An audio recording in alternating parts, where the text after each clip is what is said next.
in for chapter 7.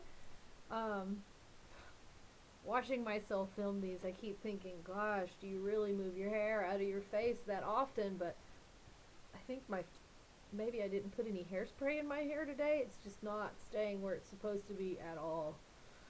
Um, so I'm sorry if it's annoying to watch me do that. I feel like it's annoying. Anywho, this one is called Chapter 7, This Is It, Boys. Or This Is It, Boys. This one's a pretty short chapter. There's a lot of pictures. I hope your Friday's going well. Sorry, I'm skipping out on the live stream today. A little. Yeah, I'm sorry. I miss you guys. I hope to see more of you in the live stream. Y'all are skipping out on me and not coming to these things, and I think you're missing out, because mostly we're talking to each other, and I think that's really good to get to see your friends and talk to them. The ones that come, it seems to be it's the same ones over and over because they're enjoying themselves. You really should pop in for a little bit and see what we're up to. Alright, chapter 7, this is it, boys. Oahu was still ringing from the Pearl Harbor attack. The roads were pocked with bomb craters. The island was on constant alert for attack or invasion, and so camouflaged, a serviceman wrote, one sees only about 1/3 of what is actually there. Oh, I read this wrong. And so camouflaged, a serviceman wrote, one sees only about 1/3 of what is actually there. At night, it disappeared. Every window had light-proof curtains, every car had covered headlights, and blackout patrols forbade even the striking of a match. Servicemen wore gas masks and hip holsters. Surfers had to worm under barbed wire running along Waikiki Beach. I have a picture. It says, a dog rides a 500-pound bomb at Hickam Field, Oahu, site of the Pearl Harbor attack.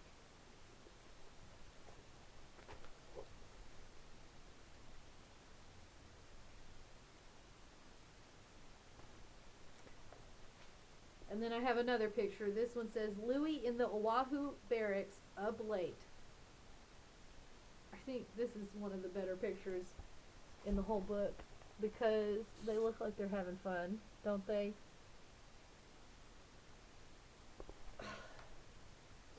At Kahuku Air Base on Oahu's North Shore, Louis and Phil were assigned to a barracks with Mitchell, Mosnet, 12 other officers, and hordes of mosquitoes. You kill one, Phil wrote, and 10 more come to the funeral. The barracks, Phil added, looked like a dirty dozen Missouri pigs had been wallowing on it. The non-stop revelry didn't help. One night, as Louis and Phil wrestled over a beer, they plowed down 3 wall partitions. When William Matheny, their colonel, saw the wreckage, he grumbled that Zamperini must have been involved. Everyone was eager to fight, but there was no combat. In its place was sea search, dull day-long ocean-flying patrols overseen by a lieutenant everyone hated. A nitpicker and a rank puller, he was loathed thanks to an incident in which one of Superman's engines quit in mid-flight. When Phil returned the plane to base, the furious lieutenant ordered them back up. When Louis offered to fly on 3 engines if the lieutenant joined them, the lieutenant abruptly changed his mind. It makes me mad just thinking about that, doesn't it, you? That this man was saying, oh, it's fine. Just go back up there on your 3 engine. You wouldn't tell somebody to drive a car on 3 wheels, And that's a plane. Crazy. The tedium of sea search made practical joking irresistible. When a ground officer griped about airmen's higher pay, the crew invited him to fly the plane. They sat him in the co-pilot seat while Louis hid under the navigator's table by the yoke control chains. When the officer took the yoke, Louis tugged the chains, making the plane swoop up and down. The officer panicked, Louis smothered laughter, and Phil kept a poker face. The officer quit carping about airmen's pay. Louis' 2 most notorious pranks involved Phil, chewing gum, and their new co-pilot, a massive ex-football player named Charleston Cuppernell, who replaced Mosnet when the latter joined another crew. In the first incident, after Cuppernoll and Phil swiped his beer, Louis retaliated by jamming gum in the cockpit urine relief tube. Gross. On the next flight, the call of nature was followed by an inexplicably brimming urine tube, turbulence, and at least one wet airman. Louis hid in Honolulu to escape punishment. Oh. Dude. Talk about disgusting. You want to see a picture of the guy? It says, co-pilot Charlton Hugh Cuppernoll. He looks like a nice guy, doesn't he? He looks like a football player. They said he was a football player, didn't they? Yeah. He looks like a guy that, like, he looks strong, doesn't he? Let's see. On another occasion, to get even with Cuppernoll and Phil for stealing his gum, Louis replaced it with a laxative variety. Just before a long flight, Cuppernoll and Phil each stole 3 pieces, triple the standard dose. As Superman flew, pilot and co-pilot, in great distress, made alternating dashes to the back of the plane, yelling for someone to get a toilet bag. When the bags were used up, Cuppernoll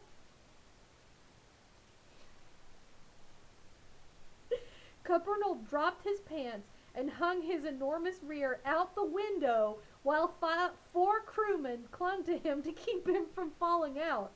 When the ground crew saw the results on the plane's tail, they were furious. It was like an abstract painting, Louis said. Phil's boredom remedy was hot dogging. Returning from sea search, he'd buzz Oahu so low he could look straight into the first floor windows of buildings. It was, he said, kind of daring. On their days off, the crew played poker and divvied up Ceci's care packages, and Louis and Phil tooled around in borrowed cars. Along the way, they came upon several airfields and were amazed to discover that all the planes and equipment were made of plywood, an elaborate ruse to fool Japanese flying recon. One day, this information would be very important. Paradise was the officers' club, where there was beer and pretty girls with 10:30 curfews. When the crew got the squadron's best gunnery scores, Louis pinned officers' insignia to the enlisted men's uniforms and snuck them in. Just after Louis rose to dance with a girl, Colonel Matheny sat down in his place and began talking to the terrified Clarence Douglas, who was pretending to be a second lieutenant. When Louis ran to Douglas's rescue, the unsuspecting colonel got up and told him what a fine man Douglas was. On the dance floor, Louis spotted the hated lieutenant who'd ordered them to fly on 3 engines. He found a bag of flour, recruited a girl, and began dancing near the lieutenant, dropping flour down his collar with each pass. After an hour, the whole club was watching. Louis snagged a glass of water, danced up behind his victim, and dumped the water down his shirt and took off. The lieutenant spun around, his back running with dough. Unable to find the culprit, he stormed out. Just before Christmas, the crew's hour finally came. Ordered to fly to Midway Island, they were greeted with a case of Budweiser and big news. The Japanese had built a base on Wake Atoll. In the Pacific War's biggest raid yet, America was going to burn it down. It would be a 16-hour mission, non-stop, pushing the B-24s as far as they could go. Even with auxiliary fuel tanks, they'd be cutting it extremely close.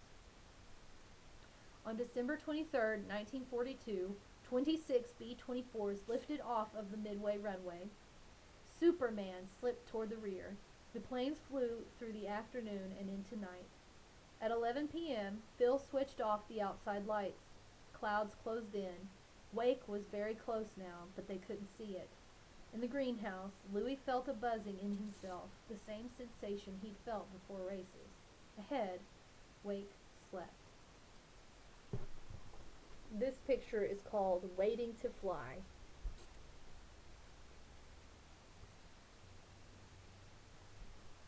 At midnight, Colonel Matheny, piloting the lead plane, broke radio silence. "This is it, boys." Matheny sent his bomber plunging out of the clouds, and there was Wake. He barreled toward a string of buildings, hauled the plane's nose up, and yelled to the bombardier, "When are you going to turn loose those incendiaries?" Gone, sir! At that instant, the buildings exploded. Behind Matheny, wave after wave of B-24s dove at Wake. The Japanese ran for their guns.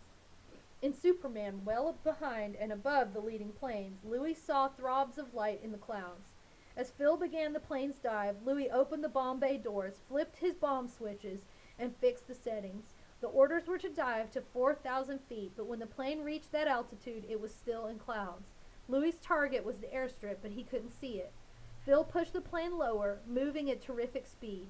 At 2,500 feet, Superman speared through the clouds and Wake stretched out, sudden and brilliant beneath it. The islands were a blaze of garish light. Everywhere, bombs were striking targets in mushrooms of fire. Searchlights swung about, their beams reflecting off the clouds and back onto the ground, illuminating scores of Japanese in their sleeping clothes, sprinting in confusion. To Pillsbury, every gun in the world seemed to be firing skyward. Anti-aircraft guns lobbed shells over the planes, where they erupted, sending shrapnel showering down. Tracer bullets, emitting color to allow gunners to see where they were firing, streaked the air in yellow, red, and green. Watching the clamor of colors, Pillsbury thought of Christmas. Then he remembered. They'd crossed the international date line and past midnight. It was Christmas. Phil wrestled Superman out of its dive. Louis spotted the taillight of a Japanese Zero fighter plane rolling down the runway. He aimed for it. Very close, something exploded, and Superman rocked. A shell burst by the left wing, another by the tail. Louis loosed a bomb over the Zero, then dropped his 5 other bombs over bunkers and parked planes. Relieved of 3,000 pounds of bombs, Superman bobbed upward. Louis yelled, "Bombs away!" And Phil rolled the plane left through streams of anti-aircraft fire. Louis looked down. His bombs landed in splashes of fire on the bunkers and planes. He missed the Zero but had bullseyed the runway. Phil turned Superman back for Midway. Wake was a sea of fire and running men. As Superman flew for home, Louis realized they had a major problem. The bomb bay doors were stuck open. He climbed back and looked. When Phil had wrenched the plane out of its dive, the auxiliary fuel tanks had slid into the doors. Nothing could be done. With the open bomb bay dragging against the air, Superman would burn right through its fuel. Given that this mission was stretching the plane's range to the limit, it was sobering news. They could do nothing but wait. They passed around pineapple juice and sandwiches. Drained, Louis stared at the sky, watching the stars through breaks in the clouds. 75 miles away from Wake, one of the men looked back.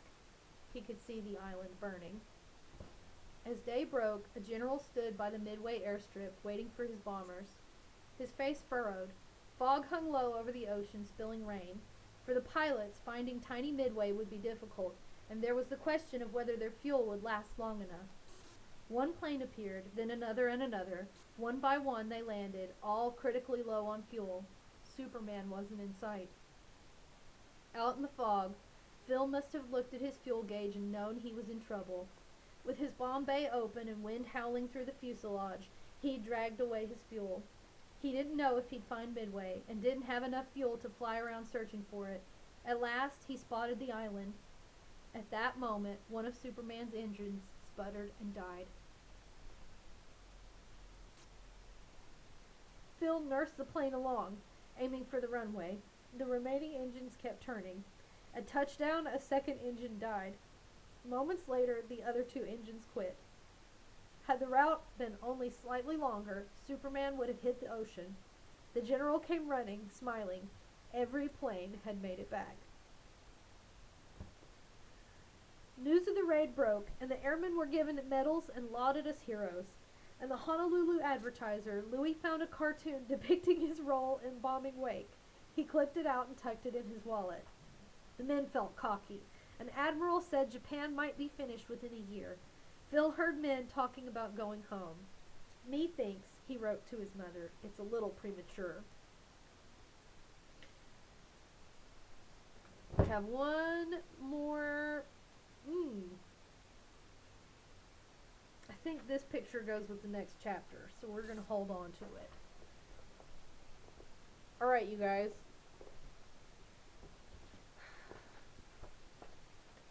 That was an exciting chapter, wasn't it? What do you think? Is it a little premature? Comment below in the comment section. What do you think is going to happen? How do you think it's going to work out for Louis and his friends? Why do you think that? Let me know. See you. Ooh, not on Monday. It'll be next Monday before you get another one. Bye.